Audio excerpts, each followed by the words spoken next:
The London air raid siren wailed through the night, its terrible moan like a grief that would not end. Margaret Miller tugged her jacket tighter, trying to stop the trembling as she counted bandages in the makeshift hospital.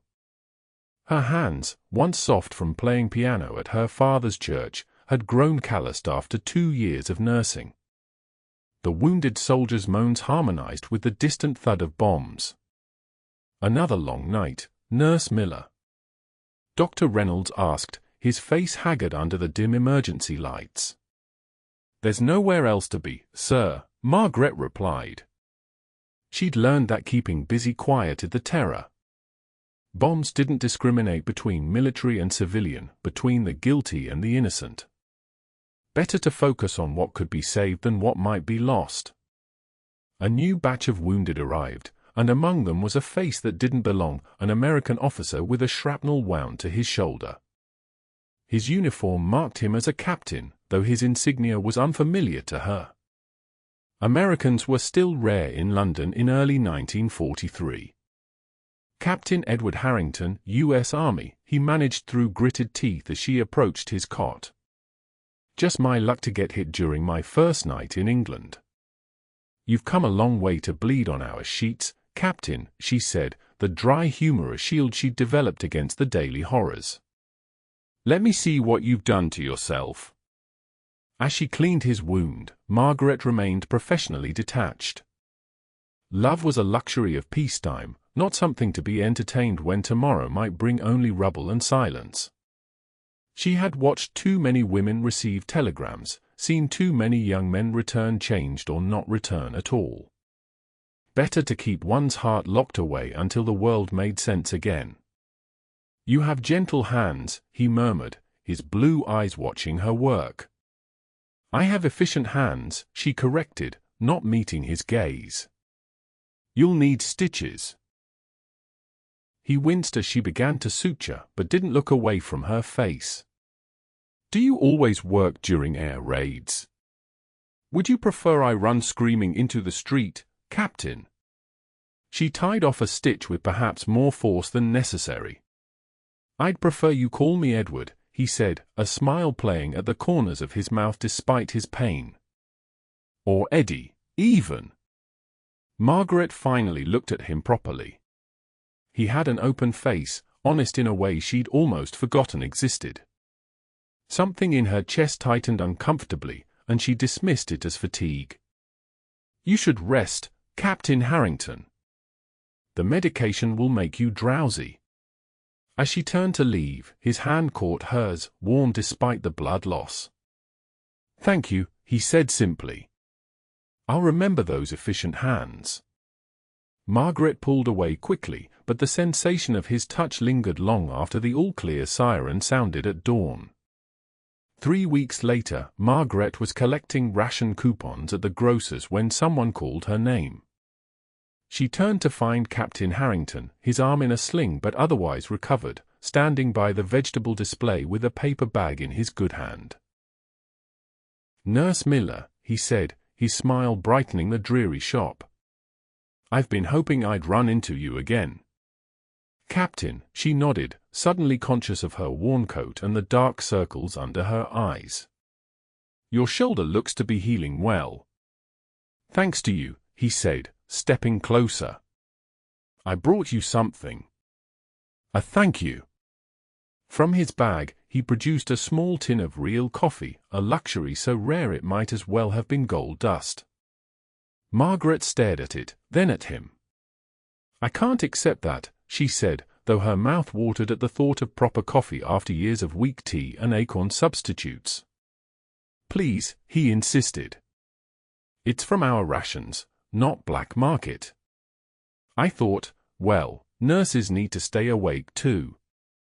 A nearby woman watching the exchange made a small noise of approval. "Take it, love," she urged. "Yanks might be overpaid and over here, but at least they're generous." Margaret's resolve wavered. "That's very thoughtful, but I also have a more selfish request," Edward interrupted. "I'm being stationed here for communications work, and I don't know London at all. Could I perhaps buy you lunch?" You could tell me which places to avoid getting lost in." Margaret should have refused. She had vowed not to be like those girls who clung to any uniform for security in uncertain times. But something in his earnest expression made her pause. 1 hour, she conceded, accepting the coffee. "There's a tea room around the corner that still manages decent scones." Later, over those promised scones, Edward told her about his home in Massachusetts, his work in communications, and his widowed mother who wrote him daily. Margaret found herself laughing for the first time in months as he described his first confused encounter with British currency. "A half-crown isn't half a crown? Who designed this system?" he complained good-naturedly. "At least you're not attempting to drive on our roads," she replied, surprising herself with how easily conversation flowed.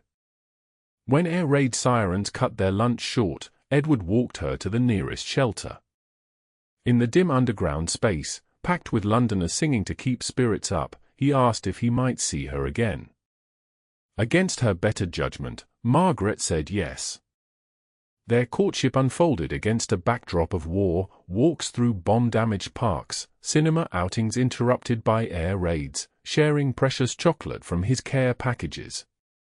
Edward's communications work meant irregular hours but no frontline duty, a fact Margaret tried not to feel too grateful for. "My mother would love you," he told her one evening as they stood on Waterloo Bridge, watching the Thames reflect the searchlights scanning for enemy aircraft. "She's a pianist too, or was before arthritis got the better of her hands." Margaret thought of her own parents, killed in the Blitz while she was working a hospital night shift. "I'm not much of a pianist anymore. There's no time, and our piano." She trailed off, remembering the splintered wood amid the rubble of her childhood home. Edward took her hand, his touch gentle but sure. "When this is over, I'll find you a piano. You can play for me then." "When this is over," she repeated, the phrase everyone used but no one quite believed in anymore. The war had become the only reality, endless and consuming. Yet Edward spoke of after with such conviction that Margaret found herself starting to believe. Despite her vows to keep her heart safe, she was falling in love with his optimism as much as with the man himself. One night, after a particularly heavy raid, Edward found Margaret at the hospital, exhausted after 16 hours of tending to civilian casualties. "I've been looking everywhere for you," he said, his uniform dusty from helping with rescue efforts. "I needed to know you were safe." "I'm always here during raids," she said, too tired to maintain her usual composure. Edward led her to a quiet corner, then reached into his pocket. "Margaret, I was going to plan something special, but tonight reminded me that we don't know what tomorrow brings." He opened his palm to reveal a simple gold band. "I love you. I've loved you since you stitched me up and told me to be quiet about it. Will you marry me?" Margaret stared at the ring, then at his earnest face. "Edward, we've only known each other for months. And the war might last years more, or end tomorrow," he finished. "Either way, I want to face it with you as my wife." All her careful barriers crumbled. "Yes," she whispered, surprising herself with how right it felt. "Yes, I'll marry you." They wed 2 weeks later in a small church ceremony, during a rare day without raids. Margaret wore a borrowed dress and carried a bouquet of wildflowers Edward had gathered from the countryside during a day pass. For a few hours, they pretended the war was a distant thing. Reality intruded 3 months later when Edward received orders to join the Allied forces preparing for the invasion of Europe. Their goodbye at the station was brief, neither wanting to make a scene. "I'll write every day," he promised, holding her so tightly she could barely breathe. "Just come back," she whispered against his chest. "That's all I ask." His letters arrived regularly at first, then sporadically as the Allied forces pushed into France. Margaret continued her nursing work, wearing his ring and praying each night for his safety. When communication stopped entirely for 3 weeks in August 1944, she feared the worst. Then a telegram arrived, wounded but stable. Returning to England soon. All my love, Edward. He arrived at a military hospital outside London with a leg injury from a German sniper. Margaret arranged a transfer to work there, spending every free moment by his side during his recovery. The doctors say you'll walk again, but with a limp, she told him, reading his medical chart with professional detachment that hid her profound relief. As long as I can walk you down the aisle in a proper church when we get home, he replied, squeezing her hand. Speaking of which, I have news. They're sending me back to the States once I'm stable enough for transport. Medical discharge. Margaret's heart sank. How soon? 6 weeks, maybe less. He hesitated. I want you to come with me, as soon as they can process the paperwork. War bride transport. The thought of leaving England, even a broken England, terrified her. Your family will love you, he assured her. I've told them all about you in my letters. My mother is already planning to give you her mother's pearls. Despite her fears, Margaret submitted to the extensive interviews and health screenings required for war brides. When the approval finally came through in early 1945, she packed her meager belongings, some clothes, her parents' photographs, Edward's letters, into a single suitcase. The voyage across the Atlantic was uncomfortable and frightening, the ship crowded with other war brides from Britain and Europe. Margaret kept to herself, reading Edward's letters over and over, wondering if she'd made the right choice. America was just an idea to her, a place from films and stories. When they docked in New York, Margaret stood on deck clutching her paperwork, watching the Statue of Liberty emerge from the morning mist. The war still raged in the Pacific, but Europe was healing. She wondered if she ever would. The train journey to Massachusetts seemed endless. Edward had promised to meet her at the station, but doubt crept in with every mile. What if his feelings had changed during their separation? What if his family resented this foreign woman their son had brought home from war? The train pulled into Springfield Station on a crisp March afternoon. Margaret gathered her courage and her suitcase, stepping onto the platform with unsteady legs.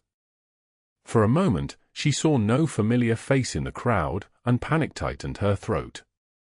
Then she spotted him, Edward, leaning on a cane but standing tall, his face breaking into that smile she'd dreamed of for months. Beside him stood an older woman with his same blue eyes, and a teenage girl who must be his sister.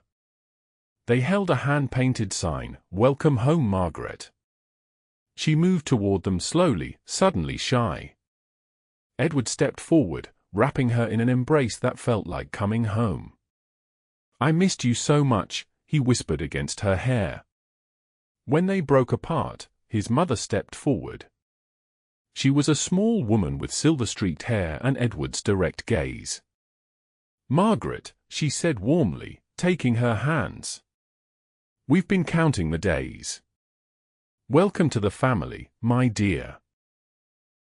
His sister, Emily, thrust a small bouquet of spring flowers into Margaret's hands. "I picked these from our garden this morning," she said. "Eddie says you like daffodils." "I do," Margaret managed, her voice thick with emotion. "Thank you." "We have a room all prepared," Mrs. Harrington continued, linking her arm through Margaret's as they walked toward the exit. "And Eddie's been practicing walking without his cane for the wedding. He insists on standing without it when you renew your vows in our church next month." "Mother," Edward groaned, but his eyes danced with happiness as he watched Margaret with his family. "Hush, Edward," his mother said firmly. "Your father was the same after the Great War, stubborn as a mule. Now, Margaret, you must be exhausted. We have a proper dinner waiting at home, and you can rest afterward." As they walked into the sunshine, Edward fell into step beside Margaret. "I told you they'd love you," he murmured for her ears alone. "Almost as much as I do."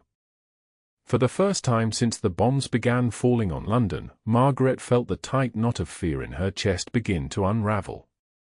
The war had taken so much, but it had also given her Edward, and now, improbably, a new family and home. When this is over, Edward had once promised on a London bridge. Looking at his family, her family now, Margaret realized that for them, at least, it finally was. "I love you," she whispered back, her English reserve finally giving way to American optimism. "And I'm home now." The station clock chimed the hour as they walked into their future together, leaving war behind with each step forward.